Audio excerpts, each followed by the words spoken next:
Hello everybody, it's Peter with an I, S-T-A-W-A-R-T. Welcome to segment 18 of, I don't know, the Dark Tower, I guess? You can go back to the movie theater and blow all your money, said Potty Mouth, who had seen a wad of ticket stubs left over from his daily trips to the theater. His plan was to get Frank to admit that he had spent a lot of money on the movies, at which point he would volunteer to give him a ride there, and pick up the tab for their admission, and end up looking like a hero. Yep, I earned it, said Frank, peeling off his gloves. You want me to take in the PV? He asked. Potty Mouth stood there with a suspicious look on his face. What is that supposed to mean? He asked stonily. Frank stood still, rolling his eyes, trying to identify the possible faux pas on his behalf. What are you trying to say, mealy mouth? He asked. Frank couldn't figure out what he had said that was so offensive. All he said was that he earned his money to go to the movies, and asked if he should take in the PV. Are you trying to say something? Yes or no? Barked Potty Mouth. He believed that when Frank used the word earned, when he said, I earned it, he was insinuating that somebody didn't earn their money. Frank shrugged his shoulders. What? I was just asking if you wanted me to take in the PV, he said with a nervous laugh. Potty Mouth didn't particularly want to discuss the subject of how he'd gotten his money, because he might have to admit he had legitimately cheated the system, but he made it clear that Frank shouldn't approach the subject either. Yes or no? He repeated. What? Asked Frank, who had turned red as he huffed and shifted nervously. Potty Mouth had punctuated his hard glare by pointing at him with two gnarled fingers, the index and the pinky, the horns. The image was menacing and made the point. A bit later on, Potty Mouth made it clear that he was coming to the movies with him. Frank thought it was completely unfair that Potty Mouth made the order. He didn't ask, he didn't pressure him into it. He just ordered Frank to escort him to the movies. Frank considered just packing up and heading out, but he lacked the will and motivation to back his convictions. And so they were on their way to the movies. It had become quite a puzzle to Potty Mouth why Frank was making all these trips to the theater. The ticket stubs he'd recovered from the garbage were all for the same two movies. Potty Mouth wondered if he had taken a date, but he made no effort to dress up before going out, and he never seemed under the gun to get to the theater at a set time. And when Potty Mouth asked him if one of the movies he found a stub for was good, Frank claimed he hadn't seen it. His suspicions that something fishy was going on were compounded when he saw Frank out in the backyard, making out with the garbage can. Potty Mouth, who always let his mind wander deeper and deeper into the labyrinths of paranoia, couldn't deny the idea that Frank was trying to kill him for some reason. It truly was nothing against Frank personally. Potty Mouth inevitably drew this conclusion about everyone. He threw a fit in the grocery store when they switched the aisles that the pickles and the plant pesticides were located on. He thought they did it in hopes that he would pick out a bottle of weed killer and just not look at the label before sucking it down. He also went on a tantrum and cursed them out for stocking their shelves with bigger bags of prunes. He assumed that they wanted him to eat too many prunes and go plumb crazy and jump off a bridge. Potty Mouth had almost jumped off a bridge once because he thought that the government was chasing him. He couldn't directly see it, but he knew it was lurking around like a silent, invisible dust storm, waiting to snatch him up and do unspeakable things to his person. Most sensible taxpayers groan when they hear that their money is spent frivolously.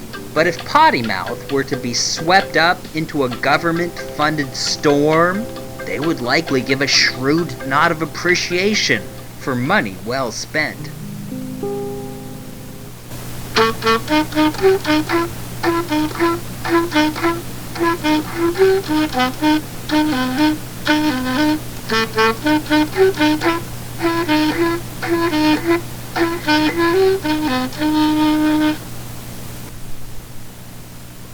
18.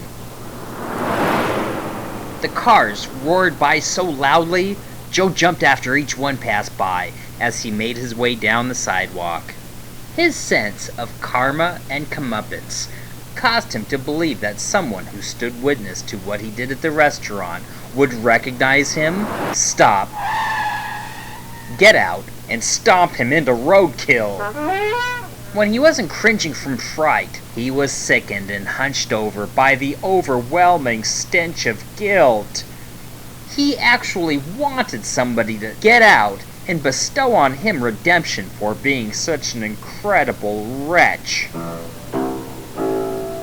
His mind was so deeply possessed by guilt that it caused mild confusion, disorientation, like a violent, intolerable fever, an influenza of the soul. The only cure would be to erase the day before. Another car came by, and he stopped, petrified with fright. By the time he came home, he had decided to seriously consider volunteering for a good cause. Maybe volunteering to help blind people? He would never actually volunteer, but to Joe, envisioning donating his time and energy to a good cause is just as good as actually doing it. After all, he would make about the same amount of money from it. Joe felt better after fantasizing about volunteering for a while. He shuddered to think what horrible things people who actually go through with volunteering must have done. The phone rang. He wondered whether or not to pick it up. It was Chauncey. It was good that he could talk to a friend about what had gone on. He needed the therapy. "Oh, no," he said, beleaguered. "You'll never guess what went on yesterday." "I know, dude. I heard. What was that all about?" asked Chauncey with a laugh. Joe stood a little straighter. He went from suffering sheer pain and agony to feeling pretty cool. Now he had something exciting to talk about. And he knew that cool people would be talking about him. And common people would overhear cool people talking about him, and they would say to themselves, "Joe? Who is this Joe person?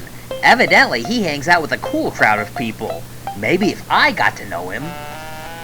And his popularity would snowball from there. "You're crazy, man. You'll have to tell us everything tonight at the party over at Bear's house." Joe perked up. As it was, Chauncey was the only strand holding him up. And maybe Charles. Mona didn't really count that much. But then again, she was friends with Susie Lee, which made her a little bit more important. This party could be his opportunity to make all sorts of connections and make his place on the spider web of popularity more secure. If he played his cards right, he could be seated next to Bear. "But listen," continued Chauncey. "we're gonna need something from you. We need you to get us some alcohol for tonight." Joe was caught a little off guard. He didn't think Chauncey, Charles, and all of them were into that sort of stuff.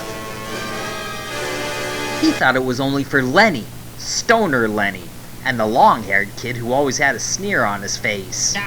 Lenny used to be in with Charles, Chauncey, and those sort of people, and when he was in, he seemed like a hero.